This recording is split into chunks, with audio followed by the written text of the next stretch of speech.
कहानी शुरू होती है एक विचित्र दृश्य से। एक महिला प्लेट पर हाथ फेरती है और तभी उसकी सांस से बदबू आई। फल मोड़ से ढक गए और छोटे कीड़े उभरे। व्यस्तता महिलाओं के प्रिय थे। उसका रूपांतरण जंगली सुअर के तत्व से हुआ था। एक अंधेरी गुफा में बसेरा था, किंतु राज्य के खजाने से उसने जादू का पेय पिया और खुद को सुंदरी में परिवर्तित कर लिया। राजा पर अचानक बचाई। उसकी आंख सजीव हो उठी। राजकुमारी की कोमलता ने राजा को और ज्यादा संरक्षक बना दिया। महल ने उसे शरण दी। इस तरह से जंगली सुअर की आत्मा आसानी से राजा के निकट पहुंची, पर महल में स्वच्छता ने उसे बेचैन किया। ताजा आहार ने उसे अधिक व्याकुल बना दिया। वह वातानुकूलित था। जब तक एकांत न हो, उसकी सांस ने अन्न को बिगड़ा जिसे उसने स्वाद सिखाया। परंतु जब उसने सोचा कि वह समुद्र पार करता है तो संदेह उठा। वह राजा का दवाई वाला था। वह जानता था कि राजकुमारी दीर्घजीवी नहीं, और संदेह में हुआ कि नक लिया गया। जब राजकुमारी और राजा बाहर थे, मर्लिन ने कमरा निरीक्षण किया। अंदर दुर्गंध और बिस्तर पर कोई चिन्ह नहीं था। मर्लिन ने झूठ मोल लिया। चादरों को परिवर्तित करने के लिए आया था। जाते समय उसने प्रतिबिंबित किया। लंबी पूंछ दिखी। तभी राजा और राजकुमारी वन्य सागर तट पर अतीत को याद कर रहे थे। राजकुमारी ने चुपके से आहार ढकेला, पर राजा अनभिज्ञ था। राजा को अपने प्रेम में बांधने की आक्रामक चाल चली। उसने आश्चर्यजनक होंठ प्रस्तुत किए, लेकिन राजा ने खुद को पीछे ढकेला। प्रेम अतिशीघ्र था। राजकुमारी ने आक्रोश में प्लेट पलटी। इस दृश्य को मर्लिन ने देखा और सच्चाई की तलाश में उसने दर्पण को धीरे से नीचे को उन्मुख किया। यह दृश्य कल्पनीय था। राजकुमारी वस्तुतः एक कुरूप राक्षस थी। उसने गंधक सीवेज में पीछा किया। राक्षस कचरे में सोया और सर फेर रहा था। ये उसका नित्य स्थल था। मर्लिन ने अपनी नाक बंद कर तिरस्कार किया। राजकीय चिकित्सक को वार्ता की। राक्षस को जंगली सुअर का आत्म निर्धारित किया। सामवारी शक्ति भरपूर थी, पर राजा को सूचना देने पर विश्वास नहीं हुआ। राजकुमारी अभी भी जंगली सुअर की आत्मा है। राजा को ज्ञान नहीं था कि राजकुमारी ने गुप्त योजना बनाई थी। अपने आप को गिरगिट बनाने के बाद उन्होंने रो पड़ने के लिए अपने नुकीले सिरे का उपयोग किया था। जैसे ही खून लाल घड़ा पर गिरा, लाल घड़ा डरावना रोशनी देने लगा। अब जब भी कोई व्यक्ति हार पहनता, वह उसे मरने तक प्यार करता। जब वो फिर से राजा से मिलती, राजकुमारी ने उसे अपनी गर्दन में हार पहन लिया। प्रेम जादू के प्रभाव में राजा की आंखें तुरंत बदल गईं और सम्मोहित होकर राजकुमारी को देखता रहा और तुरंत शादी करने को राजी हो गया। राजा को ज्यादा जनता प्रेम में डूबने पर वैद्य और मर्लिन बेहद चिंतित हो गए और उन्हें शादी से पहले करना पड़ा। राजा को जंगली सुअर की सच्ची शक्ल देखने को कहते हुए मर्लिन शादी की घोषणा के दिन राजा से छुपकर मंत्र पढ़ने लगा। उन्होंने सुअर को उसकी असली शक्ल में बदलने की कोशिश की। वो बहुत ताकतवर था। उसने मंत्र को न केवल रोक लिया, बल्कि को भी पहचान लिया। उसने को फंसाने का फैसला किया ताकि भविष्य में कोई खतरा न रहे। उसने सेवकों से उसे नाले में ले जाने को कहा और उसकी जादू शक्ति से ध्वस्त कर दिया। वह को जिंदा दफनाना चाहता था जब जंगली सुअर शादी के मेले में खुशी से आया। राजा जादू हार पहने हुए था। रोमांटिक चेहरे से उसकी ओर देखता और जल्द ही वे कानूनी पत्नियां बनने जा रहे। इसी वक्त सफलतापूर्वक नाला से भाग निकला,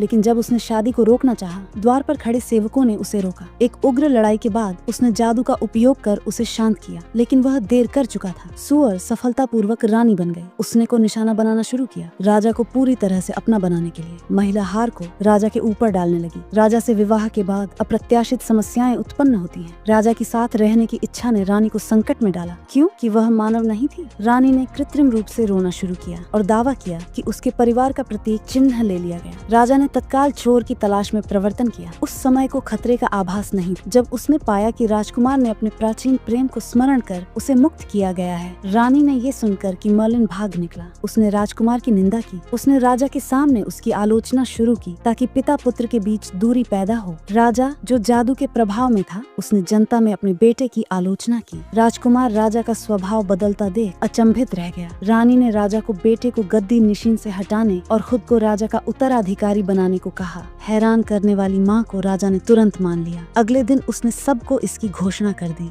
मंत्री स्तब्ध रह गए। उन्हें समझ न आया कि प्रतिष्ठित राजा कैसे मूड बन गया। डॉक्टर भी रानी के जादू का असर राजा पर नहीं पहचान सके। अपनी मर्जी की कठपुतली, मगर राजा के जोश का मोल करना है। मैं इस बार छिप नहीं पाया था और रानी ने एक सांस में राजा को अचेत कर दिया। समझा था कि सब संभाल लेंगे, मगर मोरलिन पहले ही महल में दाखिल हो चुके थे और उसके रूपांतरण का राज जान गए थे। वो धीरे से रानी के कक्ष में घुसे और उस बदलाव की औषधि को, जिसे वो आमतौर से पीती थी, बदल दिया। यकीनन रानी ने बिना शक के उसे पी लिया और जश्न में डूब गई। अगले दिन ताजपोशी समारोह निर्धारित समय पर हुआ। जब बिशप ने प्रतिज्ञा पढ़ी, रानी को तुरंत खुजली महसूस हुई। आसी ने उठाई तो देखा परिवर्तन तकनीक काम नहीं कर रही थी। इतनी घबराई कि बिशप से जल्दी जल्दी करने को कहा, पर बिशप ने समय पर जोर दिया। गुस्से में रानी ने ताज उठाया और सिर पर रख छिपने के लिए कमरे की ओर दौड़ी। मर्लिन ने जादू से दरवाजा बंद किया। रानी ने देखा पीछा करने वाले नजदीक आ रहे थे। दरवाजा खुलता नहीं था। अनियंत्रित होकर उसने देखा विकृत चेहरा और एक बदसूरत जंगली सुअर का रूप ले लिया। सभी स्तब्ध थे, पर राजा प्रेम में था। पता चला प्रेम जादू नहीं टूटा था, भले दूसरा कितना भी विकृत दिखे, राजा की नजर में वो हमेशा सुंदर था। राजा को आराम देने के लिए जाते देख वह प्रेम जंगली सुअर को भी पहुंच चक्का कर दिया। राजा अपने प्यार का प्रदर्शन करता रहा। सेवक चिढ़ गए। मुझे भी राजा के रुचि पर हैरानी हो रही थी। शाही डॉक्टर को बुलाया गया और जादू से नियंत्रित था। जंगली सुअर का सुख बहुत प्रबल था और किताब में इसे दूर करने का उपाय नहीं था। मेरा सुझाव है कि एक जानकार अजगर खोजे। दूसरों को सुनकर कि राजा जंगली सुअर के सार में लिप्त है, हंसी आई जब मर्लिन ने उत्सुक होकर रास्ता सोचने का अनुरोध किया। सभी गंभीर हो गए। प्यार के श्राप को दूर करने का एकमात्र तरीका राजा के पश्चाताप के